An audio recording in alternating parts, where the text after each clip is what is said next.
Two scriptures for today, the first from Jeremiah, the second we will read together during the message from the 8th chapter of Jeremiah. My joy is gone, grief is upon me, my heart is sick. Hark the cry of my poor people, and far from far and wide in the land. Is the Lord not in Zion? Is her king not in her? The harvest is past, summer is ended, and we are not saved. For the hurt of my poor people, I am hurt. I mourn, and dismay has taken hold of me.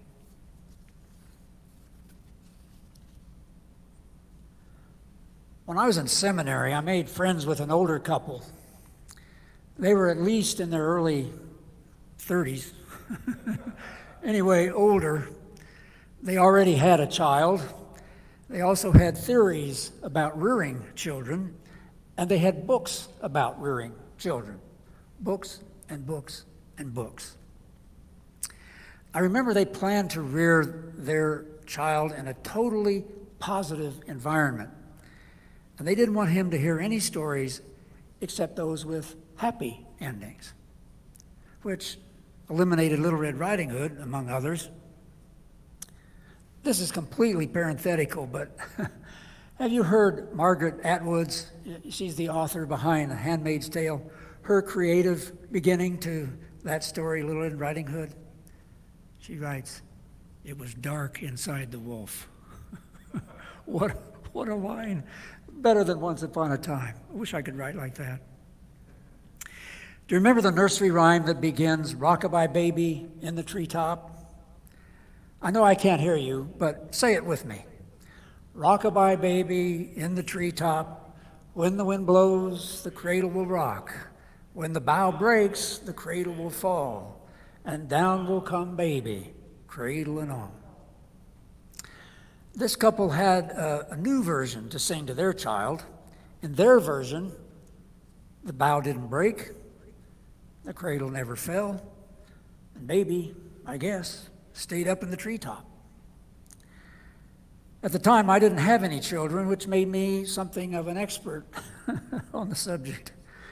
So I argued with these friends, taking the position that parents have always told these stories and sung these rhymes with no apparent harm. I defended Little Red Riding Hood and the Three Pigs, and as a good Kansan, the Wizard of Oz. I said, they might as well sing the rhyme the way it was written, because the bough of life is going to break sometime, and children should hear about it from people who love them. We finished our arguments a little self-righteously, but it has stayed with me. What is that rhyme about? When the bough breaks, cradle will fall, down will come baby, cradle and all. I've read there are several theories what it's about, all apocryphal. Very strange words. You know, you put a cradle in the treetops now and you'll have social services knocking on your door. Why have people sung that to their children? I don't know. I do know the bough can break.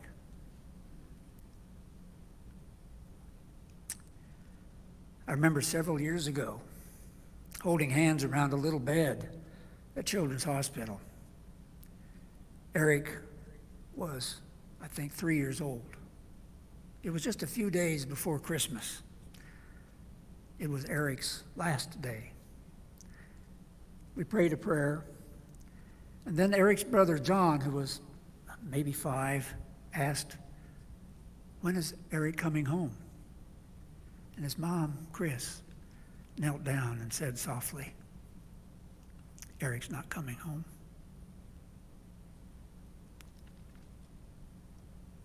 When the bough breaks. Anytime we are worshiping together, however that is, I'm very aware that there are those for whom the bough has recently broken, or at least is very bent. I won't go through the list, including the one we all share, but you know what that may be for you. I'll just leave it at when the bough breaks. In that scripture today, Jeremiah says, "My joy is gone. Grief is upon me. My heart is sick."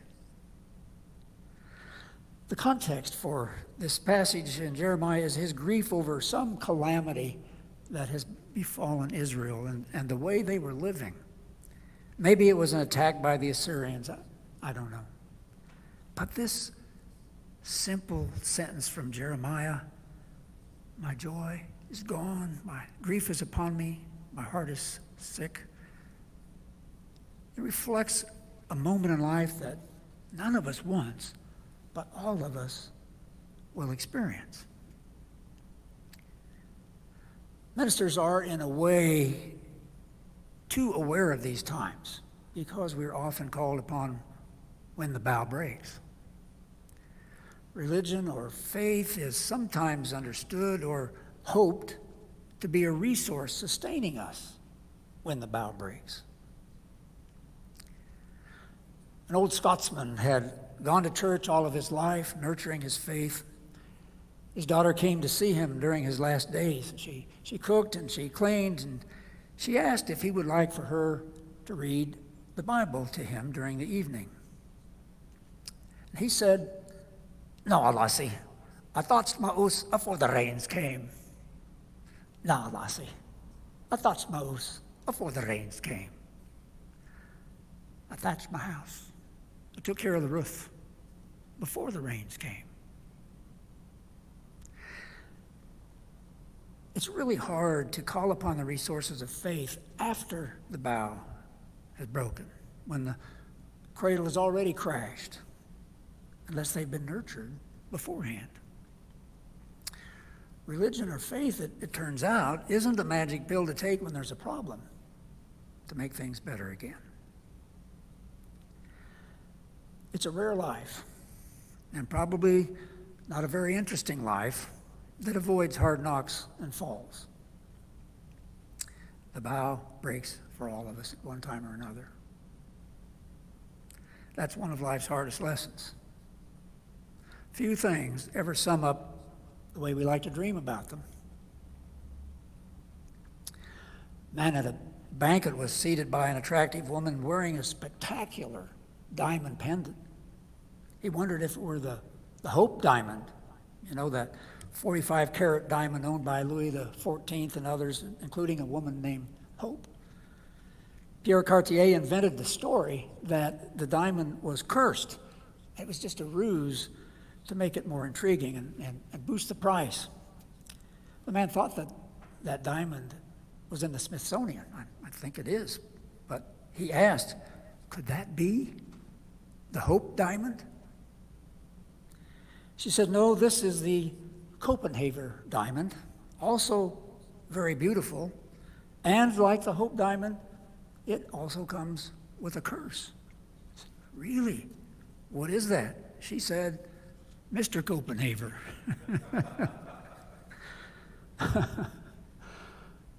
When the bough breaks, that's your house before the rains come. Few things ever sum up the way we like to dream about them. Sometimes when grief is the deepest, or fear the strongest, pain the toughest, it's hard to pray. Which makes it all the more important that we are part of a praying community. What do you do if you don't have that kind of community when the bough breaks? When the roof leaks? I don't know. So when that happens, let us pray for you. Not necessarily pray that God will make things right, whatever that means. Maybe not asking God for anything, but holding you in prayer in light of God's love. Or be there to talk, or just to be there with you. And before your bough breaks, sink your roots in a community of faith that will be there for you when you need it. Which takes me to another poem, similar to the Rainbow Express anthem. In all thy ways acknowledge him, and he will direct thy paths. A poem to keep in mind and heart. Read it with me. It's the 23rd Psalm. Casey will let me know when it's on your screen. Okay. The Lord is my shepherd, I shall not want. He makes me lie down in green pastures. He leads me beside still waters. He restores my soul. He leads me in paths of righteousness for his name's sake. Even though I walk through the valley of the shadow of death, I will fear no evil, for thou art with me. Thy rod and thy staff, they comfort me. Thou preparest a table before me in the presence of my enemies. Thou anointest my head with oil. My cup overflows. Surely goodness and mercy shall follow me all the days of my life, and I shall dwell in the house of the Lord forever. If you look in your Bible, you may see footnotes for different ways some of those words could be translated. Listen to this psalm in the English version of the Hebrew in the Jewish Bible, at least the one I have from the Jewish Publication Society, and listen for the differences. The Lord is my shepherd, I lack nothing. He makes me lie down in green pastures. He leads me to water in places of repose, or he leads me to waters of rest. He renews my life. He guides me in right paths as befits his name. Though I walk through a valley of deepest darkness, I fear no harm, for you are with me. Your rod and your staff, they comfort me. You spread a table for me in full view of my enemies. You anoint my head with oil. My drink is abundant. Only goodness and steadfast love shall pursue me all the days of my life, and I shall dwell in the house of the Lord for many long years. When we read or sing the Psalms, we should remember the Jewish history with God. It was their poem first, written maybe 3,000 years ago. They were a people, remember, called Israel. The word Israel means those who have struggled with God. They struggled for a home that they were always trying to get into, hold on to, or get back to. They struggled for peace, for food, and for a future. And they struggled for their faith in God. In 57 words in the original Hebrew, and about twice that many in English, this poem gives us a way to see the world that makes it less scary, teaching us to deal with times when the bow breaks, or at least when it bends. He leads me beside the still waters, literally waters of rest and relaxation. He leads me in paths of righteousness, or straight paths, literally roundabout ways that end up in the right direction. Thy rod and thy staff, they comfort me. The shepherd used a staff not just to lean on as he or she walked, and yes, shepherds were both genders. They also used them to help straying or fallen sheep climb out of pits they may have fallen into. My cup runneth over. It's a fundamental religious emotion of gratitude, rooted in the sense that life is a gift. It comes to us from someone else. Surely goodness and mercy shall follow me. I had a cousin named Shirley, and when I was a little kid, I wondered, Why is Shirley in there and I'm not? Surely goodness and mercy. You remember from a couple of weeks ago, mercy could be translated steadfast love. Shall follow me. The Hebrew is much stronger than follow me. Goodness and mercy shall pursue me. They'll run after me and find me wherever I am. Dwell in the house of the Lord for many long years. Rabbi Kushner, from whom I got those translations, writes that this poem shows us how to recognize God's presence when we think God's not around. It teaches us to look at the world we live in clearly and without illusions, but also viewing it as a place where we can live with courage and hope, doing some good for others and for ourselves. But notice, getting there is a process. There is a process in this psalm. He restores my life comes after he makes me lie down. Healing comes after a kind of inward surrender, not in the giving up sense, but in a sense of releasing, letting go, stepping back, reframing. Will this make the pain any less? No. This is not about avoiding pain. This is about allowing ourselves to be deepened rather than diminished by whatever dark valley we travel through.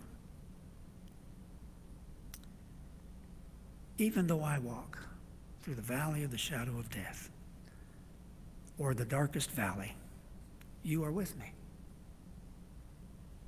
Notice that the walk is through the valley. So sooner or later, you get through it.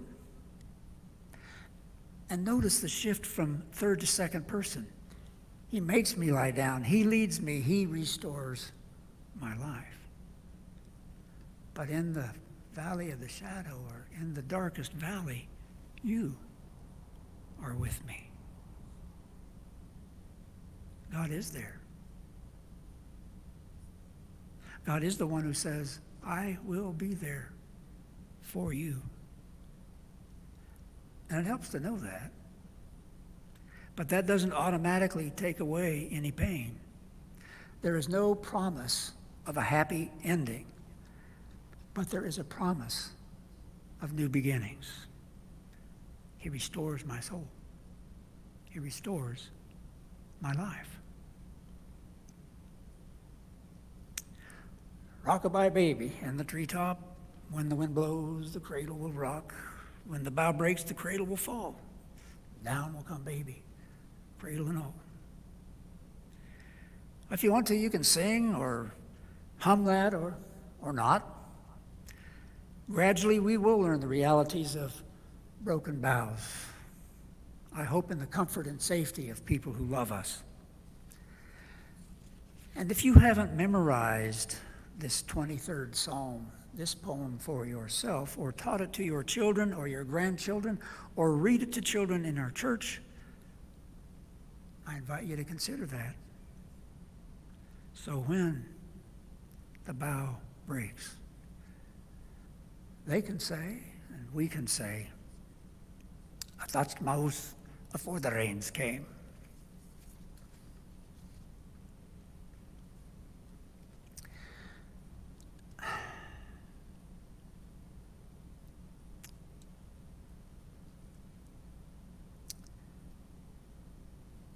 This is the second time I've told that story about the old Scotsman. The first time was 3 days before Columbine. You never know what's going to happen, when or how the bough will break. It's good to keep your house thatched. Take care of your spiritual roof. That's one reason we now gather online, but we gather every week to remember that the Lord is our shepherd. We shall not want, we lack nothing. He makes us lie down in green pastures. He leads us beside waters of rest. He restores our souls, our lives. In the valley of the shadow of death, in the darkest valley, God is with us. May it be so for you and the whole family of God.